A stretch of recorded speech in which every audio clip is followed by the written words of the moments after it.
साथ हैं वैदिक संस्कृति के अध्येता डॉक्टर अरुण कुमार जायसवाल जी। नमस्कार। नमस्कार। श्रीमद् भगवत गीता के चौथे अध्याय का 32वां श्लोक। एवं बहुविधा यज्ञा वितता ब्रह्मणो मुखे कर्मजान् विद्धितान् सर्वा नेवं ज्ञात्वा विमुच्यसे। इसी प्रकार और भी बहुत तरह के यज्ञ वेद की वाणी में विस्तार से कहे गए हैं। उन सबको तू मन, इंद्रिय और शरीर की क्रिया द्वारा संपन्न होने वाले जान। इस प्रकार तत्व से जानकर उनके अनुष्ठान द्वारा तू कर्म बंधन से सर्वथा मुक्त हो जाएगा।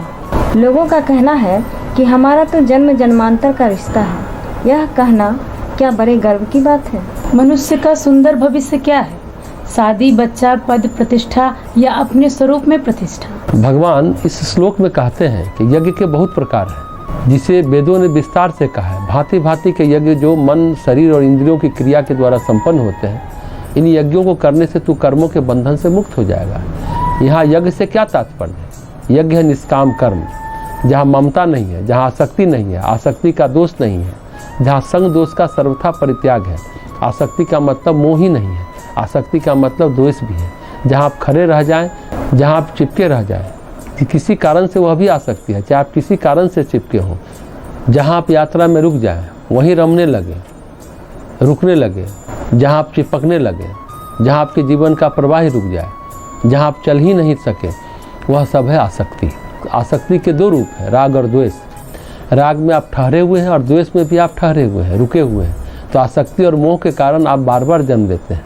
जो सूक्ष्मदर्शी लोग हैं वे कहते हैं कि अधिकांश जीवात्माएं धरती के वायुमंडल को लांघ ही नहीं पाती हैं। ये धरती के वातावरण, धरती के सूक्ष्म तल से चिपकी रह जाती है, यहीं कहीं मंडराती रहती है।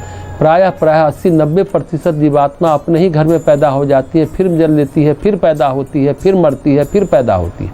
कुछ लोग बोलते हैं कि मेरा तो 5000 साल का रिश्ता है, और ऐसा कहते हुए गर्व भी महसूस करते हैं। जो प्रश्न आपने किया, नाली के कीड़ों की तरह मंडराता रहता है। हमारा तो जन्म जन्मांतर का रिश्ता है। इसका मतलब तुम मूर्ख हो, रिश्ता बना रहे हो तुम। अगर तुम्हारा जन्म जन्मांतर का रिश्ता है तो तुम बेवकूफ़ नंबर 1 हो। अगर मूर्ख नहीं होते तो रिश्ते बदल नहीं गए होते, आसक्ति द्वेष का परित्याग नहीं हो गया होता। हमारा तो 7 जन्म का रिश्ता है, 7 या 70 जन्म मरते रहोगे। आचार्य रजनीश एक बड़ी गहरी बात कहते हैं भृगु ऋषि के बारे में। वे सबका हाल जानते हैं, जन्मों का हाल जानते हैं। आचार्य रजनीश एक बड़ी गहरी बात कहते हैं भृगु ऋषि के बारे में कि वे सबका हाल जानते हैं, जन्मों का हाल जानते हैं। लेकिन रजनीश कहते हैं भृगु ऋषि क्या कोई भी हाल जान सकता है जन्मों का? तुम पैदा होगे, ईर्ष्या द्वेष करोगे, लड़का लड़की एक दूसरे को पटाओगे, फिर शादी करोगे, बच्चे करोगे, फिर मंडराते रहोगे, घूमते रहोगे, फिर तुम उसी परिवार में जन्म ले लोगे। तुम्हारा भविष्य है क्या? तुम्हारे भविष्य में धरा क्या है? नौकरी लगेगी नहीं लगेगी, शादी होगी कि नहीं होगी, बच्चे होंगे कि नहीं होंगे, बच्चे पढ़ेंगे कि नहीं पढ़ेंगे, तुम्हारा भविष्य क्या है? तुम सोचो कि क्या तुम गुरुत्वाकर्षण पार करने की स्थिति में हो?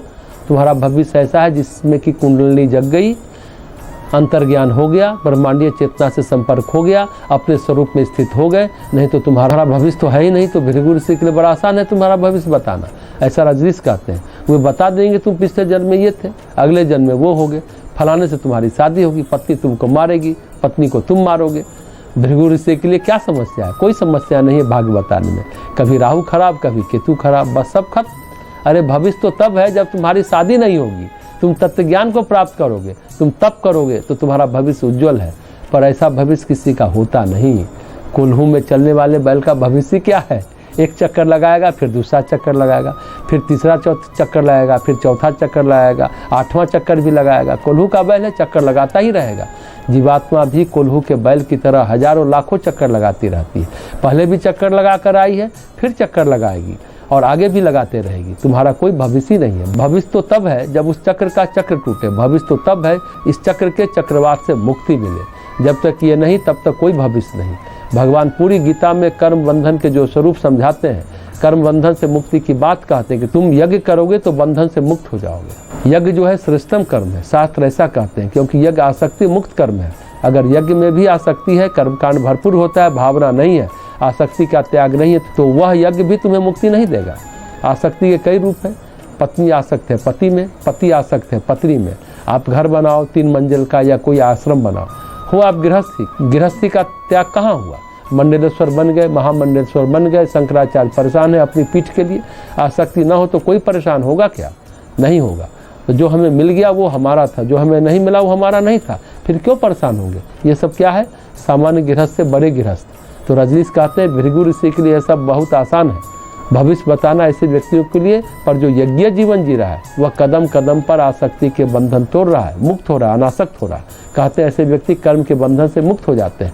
द्रव्य यज्ञ, तपो यज्ञ, योग यज्ञ, ज्ञान यज्ञ, ध्यान रखने की बात है। यज्ञ जो है क्रमिक रूप से सूक्ष्म होते जाना चाहिए। यज्ञ के द्वारा कर्म से विचार और भाव में प्रतिष्ठित होते जाना चाहिए। ऐसा यज्ञ होता गया तो यज्ञ की भावना विकसित होती चली जाएगी।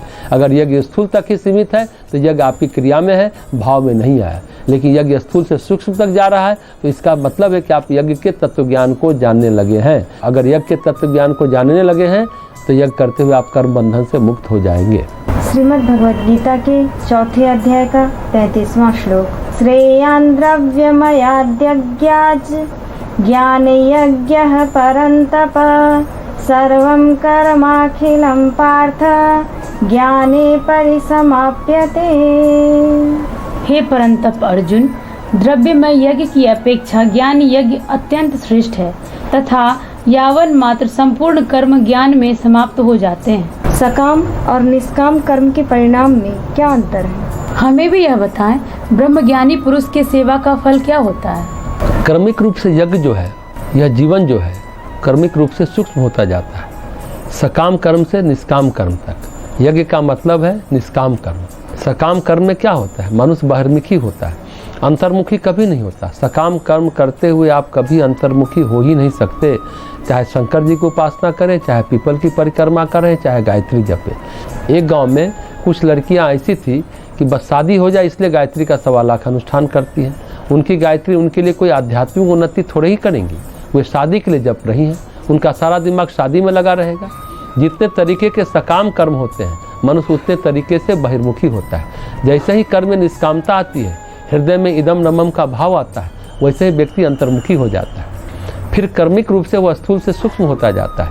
इसलिए द्रव्य यज्ञ की तुलना में तप यज्ञ श्रेष्ठ है, क्योंकि द्रव्य में पदार्थ है, तप में पदार्थ बिल्कुल नहीं है। तप में केवल उपवास की, योग की ऊर्जा है।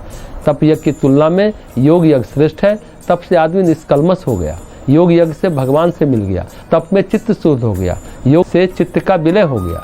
योग यज्ञ की तुलना में ज्ञान यज्ञ श्रेष्ठ है। ज्ञान का मतलब है कि आपकी आत्मा ने परमात्मा को जान लिया। निष्कामता पहला चरण है। निष्कामता में मैं हूँ, पर कर्म जो है मेरे लिए नहीं है, वह भगवत कर्म है, उनको अर्पित है। दूसरा चरण तप हुआ, जिसमें मेरा का भाव क्षीण होता चला गया। तीसरा चरण योग हुआ, मैं क्षीण हो गया। चौथा चरण ज्ञान, जिसमें मैं विलीन हो गया। निष्कामता में मेरा विलीन हुआ, ज्ञान में मैं विलीन हुआ। तो 2 भाव रहे, एक भगवान के यंत्र बनकर काम किए, दूसरा भाव ये रहा कि मैं करता नहीं हूँ, भगवान ही कर रहे हैं, हो रहा है मेरे द्वारा, मैं कुछ भी नहीं कर रहा हूँ। और जब करता ही नहीं है तो कर्मफल कैसे लगेगा?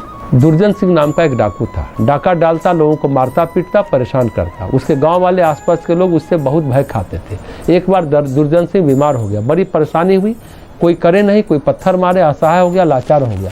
उसी गांव में एक महात्मा रहते थे, वो इसे अपनी कुटी में ले आए। गाँव के लोगों ने कहा कि महाराज आप महात्मा आदमी हो, इसको कुटी में ले आओ, काहे का झंझट पालते हो, इसने बहुत कुकर्म किया है। लेकिन महात्मा जी नहीं सुने। दुर्जन सिंह का उन्होंने सेवा सत्कार किया। दुर्जन सिंह ठीक हो गया, पर उसे अपने कर्मों को सोचकर प्रायश्चित का भाव उमड़ा।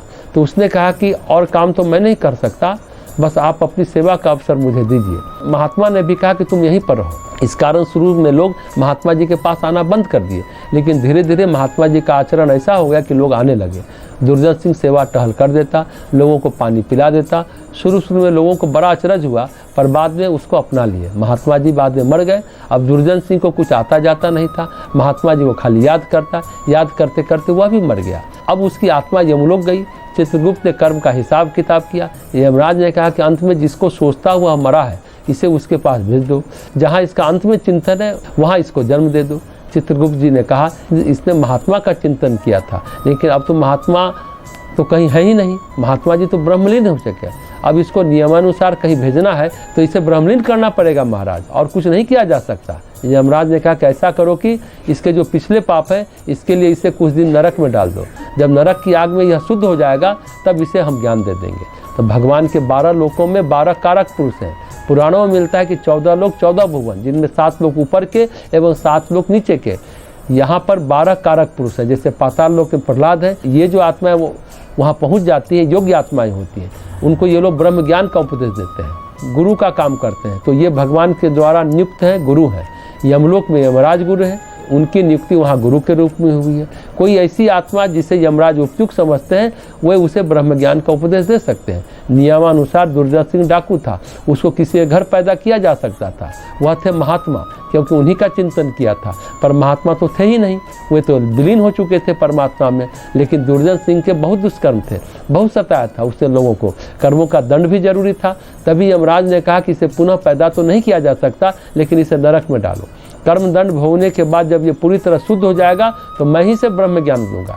इस तरह से दुर्जन सिंह मुक्त हो गया। यमराज ने कहा जो ब्रह्मज्ञानी पुरुष होते हैं, जिनका कर्तापन नहीं होता, उनसे सत्कर्म व दुष्कर्म उनके भी बनते हैं। अच्छा करते हैं, बुरा करते हैं, निंदकों को उनके दुष्कर्म लगते हैं जो उनकी निंदा करता है, सज्जनों को उनके कर्म अच्छे लगते हैं। तो भगवान कहते हैं ऐसे मनुष्य के सभी कर्म ज्ञान में समाप्त हो जाते हैं। जो ज्ञान यज्ञ करता है, जिसका जीवन, जिसका प्रत्येक कर्म विराट में आहुति कर रहा होता है, ऐसे व्यक्ति का प्रत्येक कर्म पूर्णाहुति है, उसका फिर कोई कर्म नहीं बनता है। इसलिए द्रव्य यज्ञ की तुलना में जो बड़े बड़े यज्ञ हैं, उनका कुंडी यज्ञ से ज्ञान यज्ञ परम है। जैसे रमण महर्षि है, सारे जीवन उन्होंने कोई द्रव्य यज्ञ नहीं किया, लेकिन ज्ञान यज्ञ करते रहे और उसका प्रभाव ही पड़ा। महर्षि अरविंद ने कोई द्रव्य यज्ञ नहीं किया, परंतु योग यज्ञ करते रहे। तो ज्ञान यज्ञ द्रव्य यज्ञ की तुलना में ज़्यादा श्रेष्ठ है, लेकिन कर सकते हैं कोई पात्र ही। हम लोग जैसे कुपात्र नहीं है, हम लोग तो सिर्फ द्रव्य यज्ञ में लगे रहते हैं। 108 कुंडी यज्ञ, 1008 कुंडी यज्ञ करते रहते हैं। हाँ, अगर उस द्रव्य यज्ञ में भी कर्तापन का भाव मिट जाए, जो परमेश्वर के स्वरूप को पहचान ले, अपनी जीवात्मा को पहचान ले, वही अपनी आत्मा को परमेश्वर में विलीन करके ज्ञान यज्ञ के योग्य बन सकता है।